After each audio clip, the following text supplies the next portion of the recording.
and then we'll get busy. As you can tell, the background has changed. There shouldn't be any delay. So it looks like it normally takes about 30 seconds to a minute for the YouTube algorithm to go, hey, you're live. If you're watching, do me a favor, give me a thumbs up or say 5x5 or something like that. We're gonna give this a chance to work. If not, we're gonna go, because I only have like 26 seconds or 26 minutes. Roxy says I'm 5x5. Thank you, Roxy. I appreciate that. Good morning, Jordan. Good morning. It normally takes about a minute, something like that. Oops is here. Ricket. Where's Morty, bro? Let's see here. Jammer says, let's go. There we go. Okay. All right. So, like I said, we only have about 26 minutes to do this. So we're going to go ahead and knock it out. And one of the things that I've been focusing on was, for a long time, were the large things. Good morning, West Virginia, Pappy. I wanted to today, since it was such a light day, since, basically I'm out on the road today, to talk about some of the different things, some of the smaller things, all right? Some of the fillers that we take for granted or we're not thinking about at all. But before we start, I want to talk to you guys about the company that is sponsoring these videos. This video sponsor is going to be around for a while, and that is Land of Land. Now, the bottom line is that we're all looking for a bug out location. Where, some people have them, some people don't, but people in general are looking for a place to go if something goes wrong. Now, there is vacant land all over the United States that no one is doing anything with, that people are putting up for sale now. They've been sitting on it for a long time. They're tired of paying the taxes on it. They thought maybe it was a hunting resort that they could build. Something is happening, and so they're starting to sell this land, and you'd be very surprised. It could be right around the corner from your house. It could be the next state over. I don't know. It depends on where you live. But they've come up with this process to where they can actually sell you land in an extremely rapid, a super quick period of time, and it's nothing to raise your nose at. Like I said in the initial promo that I would normally do if I was sitting at the studio, is that in some cases you can buy your land with a credit card. It's that easy. Some of these pieces of land are small enough that and tucked away, like backed up against national forest, things like that, where it becomes the ideal bug out location. And and also, you might want to think about it too, because you could actually start like putting caches out where people can't mess with your stuff. So it's something to think about. Okay, so landofland.com, all one word, Land of Land. Go there, check those guys out, and they do have auctions. I will be getting an auction code so that we'll be able to. It's supposed to help you guys out somehow, but we're going to find out. I have to do a little bit more research. It's not research. I have to work with their advisor to get a code. So I don't know what that's going to say, what it's going to do, but please start looking at it. Okay, getting into it, guys. So I want to talk about 10 things that fit in your pocket. You know what? I really do need it. You know what? I'm just going to use the YouTube timer. If you guys could please, this is only going out on YouTube alone. If you could put a 1 in the chat, wake it up a little bit. That way we can get a few more people in here that are used to me hitting the go button at 9 a.m. So I realize I'm early.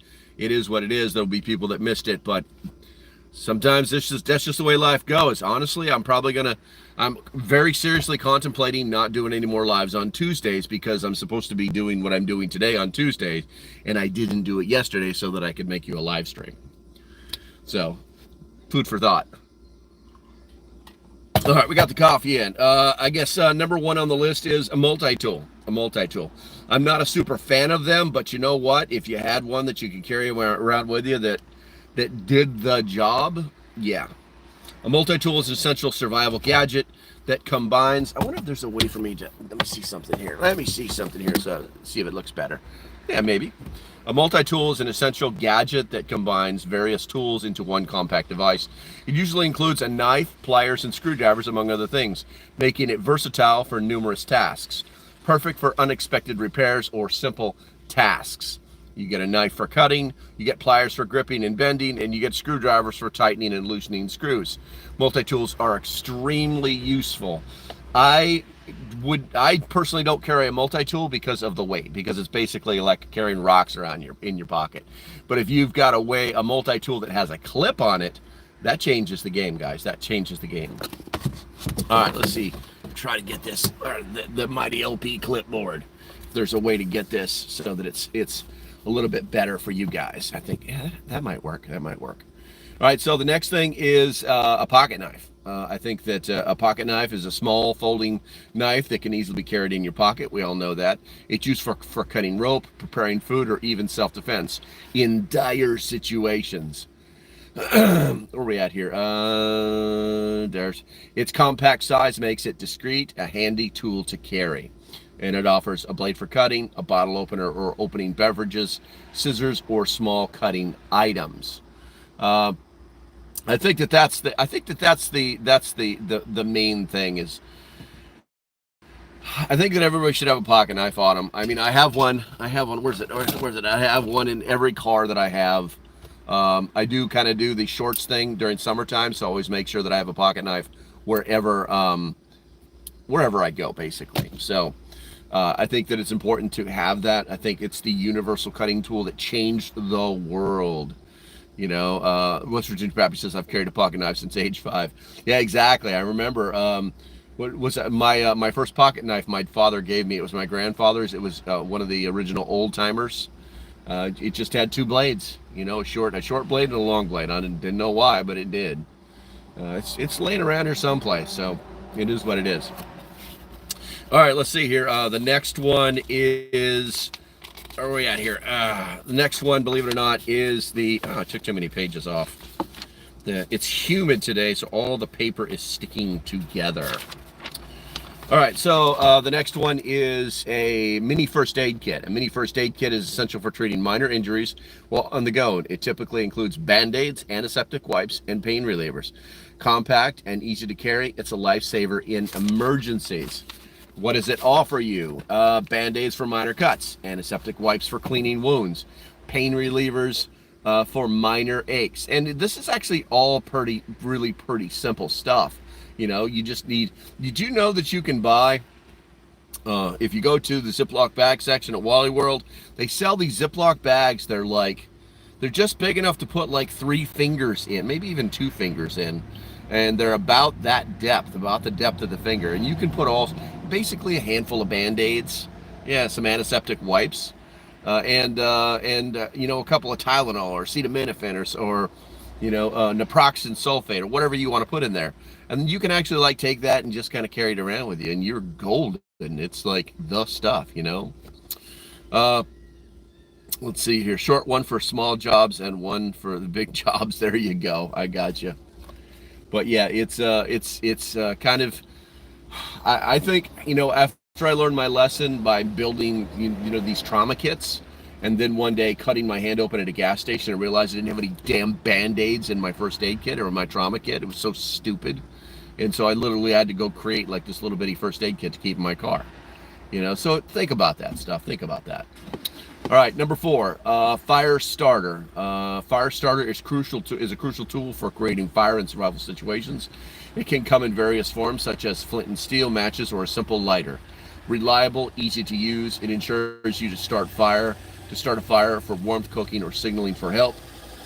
You know, obviously the flint and steel is for creating sparks. Waterproof matches are good for all weather use, and the lighter for quick ignition. Guys, if you don't have a lighter on your body, or in your pocket, or somewhere that is super accessible all the time, maybe as a kit everywhere like I do, like I keep little tiny kits everywhere, and you don't have a lighter in it, you're kind of defeating the purposes of creating these little places where things can be that are going to be available to you in time of emergency or crisis or just simple need.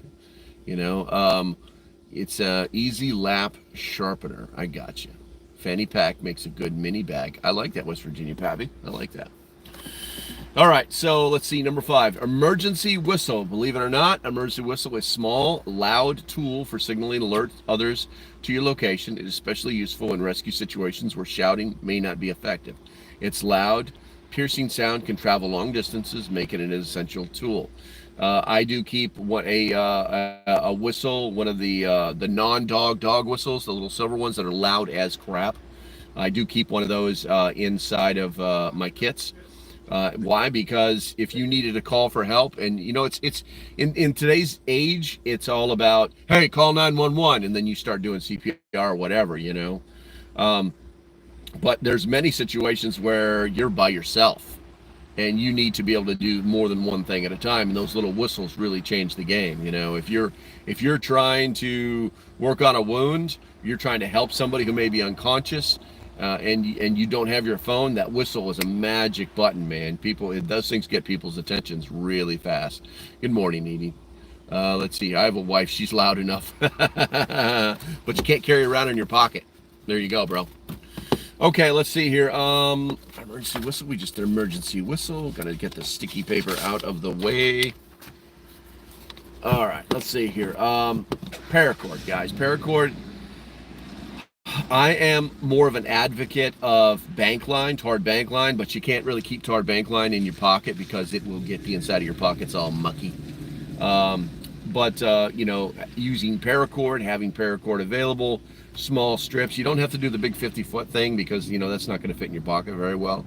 But I would recommend having at least 10 feet of it available to you. The nice thing about paracord is you can actually take the strands out of it and tie those together to make even longer stuff. So it may be something that is useful to you in the future. Now, the next one is a flashlight. Everybody constantly forgets about this.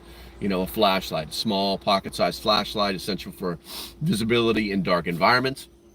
It provides a reliable source of light for navigation, signaling, and performing tasks in low light conditions. Many models are waterproof and have a long battery life. You just need to pay attention to what you're buying. There is really easy that's a good idea. Paracord bracelet or keychain. Yeah, get yourself one of those little paracord monkey balls. Put it on keychain. It's not a bad idea. Let's see here. But when you start talking about flashlights, you need to think about the LED light for its brightness. It's going to be lighter than a standard bulb, which I haven't seen a standard bulb flashlight in years. But you also need to check on the lumens. It should never be anything less than 300 lumens.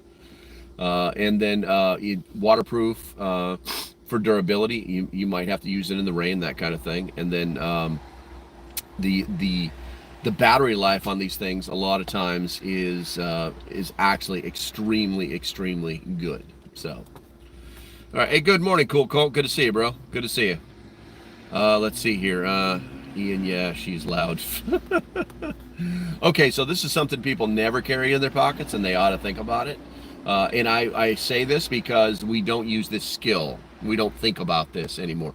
If we don't think about it, we won't do it. If we don't do it, we won't practice with it. If we don't practice with it, we won't be any good at it. And that is a compass. A compass is a navigation tool that helps you find your direction when you're lost. It's small and can easily fit in your pocket, providing accurate directional information essential for hikers, campers, and anyone venturing into unknown territory. Magnetic needle for the direction. It's durable and pocket size, and it's essential for navigation.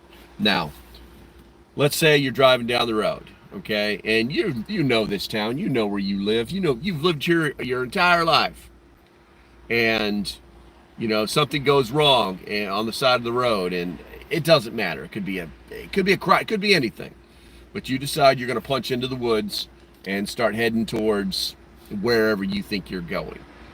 Well, if you had a compass, you wouldn't be wandering through the woods in a general direction at all. You could actually set an azimuth, take a course, go straight to where you want to go, as long as you know in that general direction that you're going that way.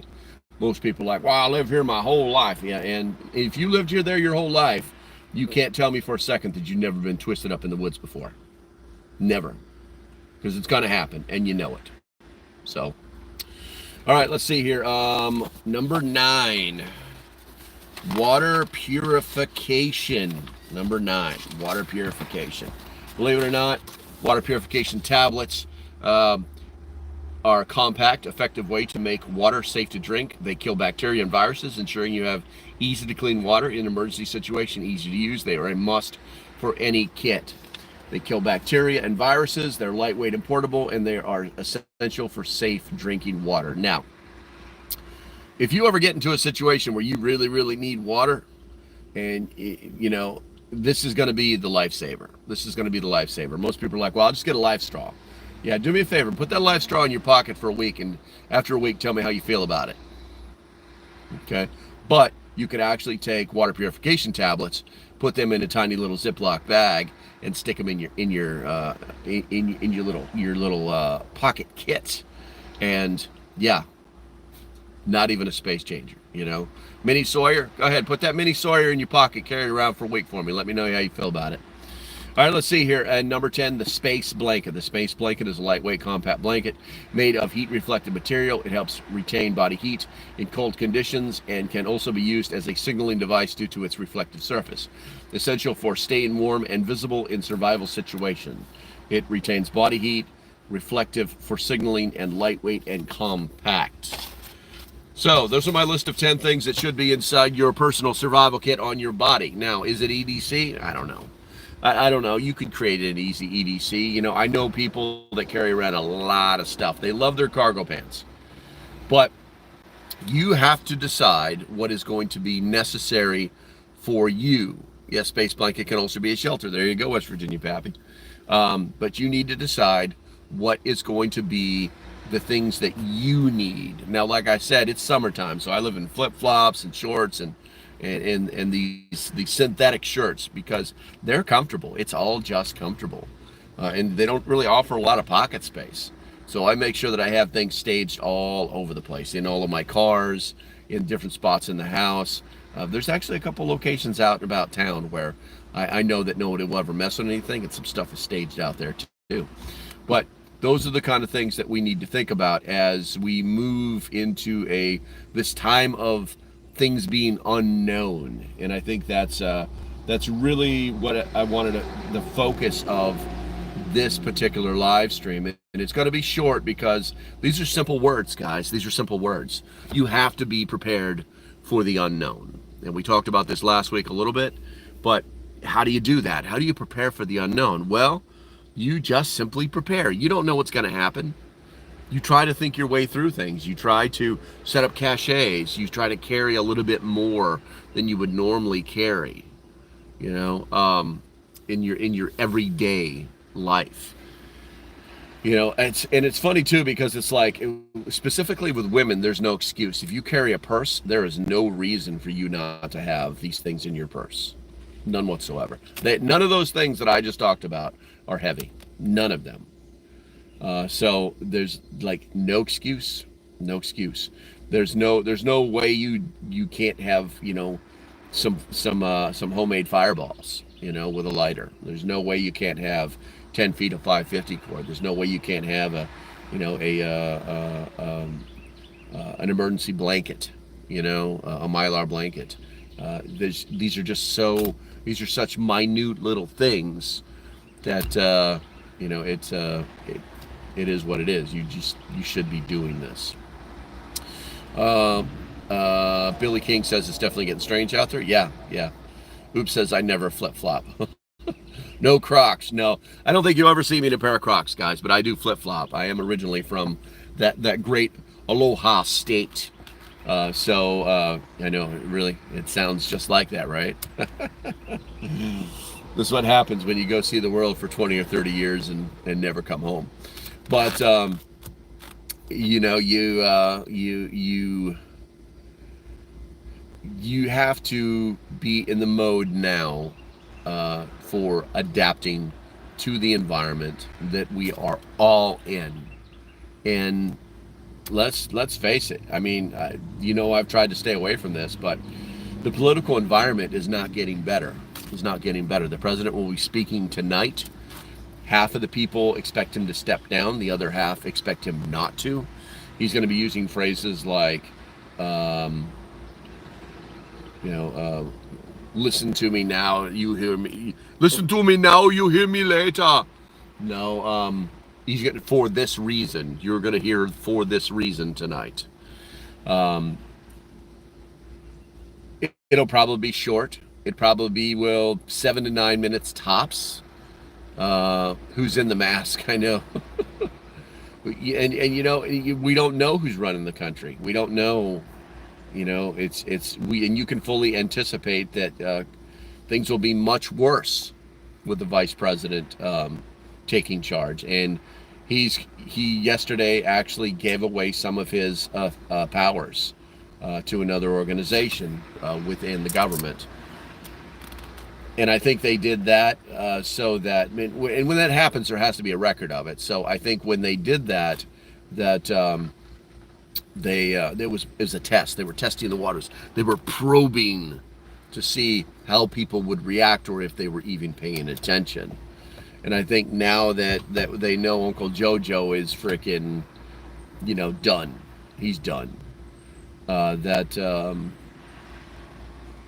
They're more apt to try and move his powers away from him so that they can continue to run the government, instead of it being, like a shadow government. It could actually be like, well, the president doesn't do that anymore. And here's the thing. If they make it the norm. You remember when Obama tried to do with all the czars? That way he could just control all of the departments of the government. It didn't work. It didn't work because everybody he appointed, instead of going through, he did it so he didn't have to go through Congress. But I believe that would be one of their largest goals, is to get that power out of the president's hands so they don't have to depend on the president, so he can be just a figurehead and the government can run itself. Would you guys I hate self-correct. I got you. Self-correct, you mean autocorrect. And West Virginia Pappy says, I want him to stay only to avoid his replacement. Yes. Here's the thing: is if he steps down, now she's considered an incumbent. It gives her months to do all the things Joe never did to make her look good. But here's the thing, guys: let's not forget. And if you get into a conversation with a lefty, and she's talking about how much younger, and don't go with by the way she slept her way to the top, because people honestly believe that, whether it's true or not.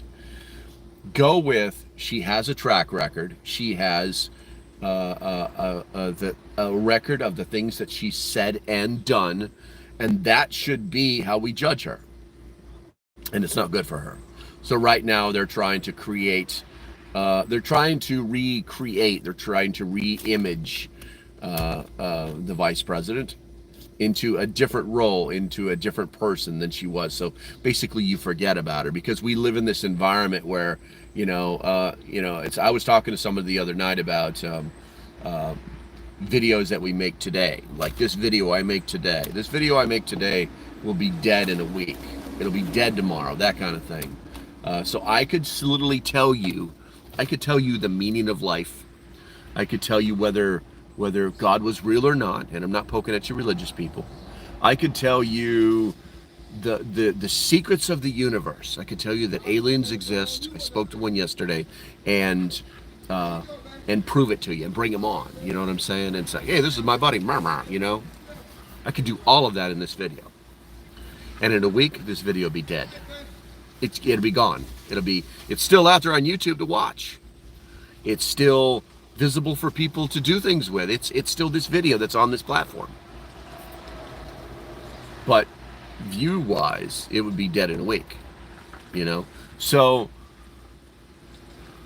it's important to remember the things that these people have said and done, the way they've acted, the carrying on that they've done. I mean, it's just the total failures. You know, it's important to remember that. Let's not forget that. Okay, so I'm running on my time here, guys. I'm running out of time. I see there's 18 of you in here. Do me a favor, if you could please hit that thumbs up, excuse me, on your way out the door. I'll be back on regular time tomorrow. Excuse me. Tomorrow will be a longer video. It's easily an hour tomorrow. So, and we're going to talk about some pretty interesting stuff. So regardless of what the thumbnail says to do, make sure that you're there. All right, guys, I've got to go now. I'm running out of time. Stay safe. Have a great day, and I'll see you when I see you. Bye-bye. Yeah, there's a button here. I always forget which button it is. Later.